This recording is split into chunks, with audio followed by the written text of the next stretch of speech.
Assalamualaikum warahmatullahi wabarakatuh. We are from the ET2C and my name is Muhammad Daniel Nazim bin Subuh. My matric number 04DET24F1094. My name is Muhammad Zafar bin Zaharuddin.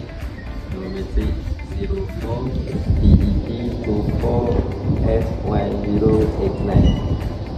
My name is Ahmad Firdaus bin Sabang Zaman. My matric number is 04DET241037. And we will explain about transistor. What is transistor? A transistor is an electronic component that acts as a switch or an amplifier in an electrical circuit.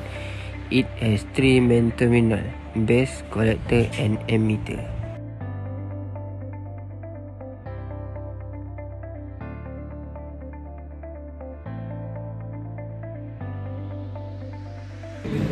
Okay, now I will to identify the base terminal.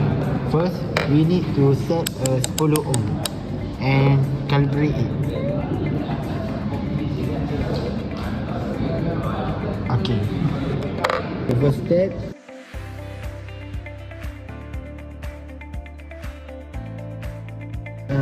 to identify the base terminal is terminal positive to LED 2 and LED 1.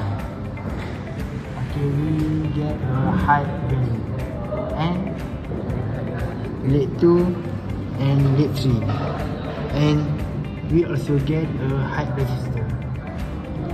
That is a terminal positive to LED 1 and negative to LED, and we get a lower value, lower resistor, and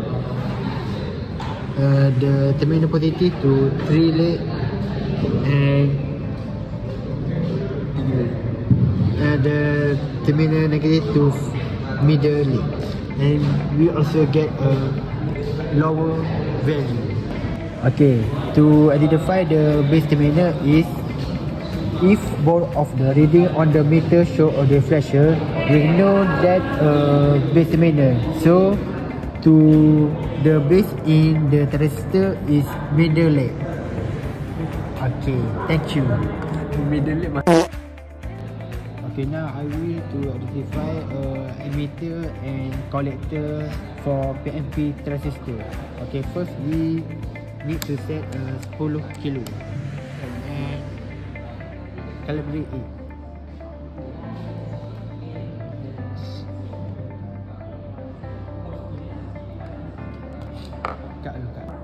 First step, we need to terminal positive to this and terminal negative to left LED, and we get lower resistor, and we need to terminal positive to this and terminal negative to 3 LED, and we get higher resistor.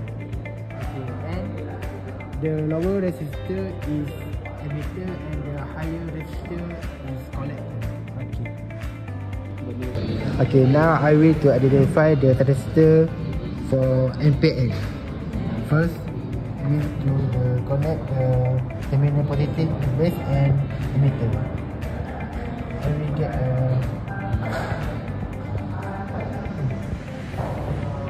okay.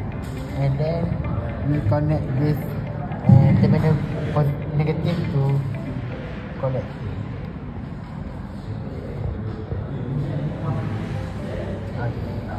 And this is NPN resistance. Okay, now I will to identify PNP transistor.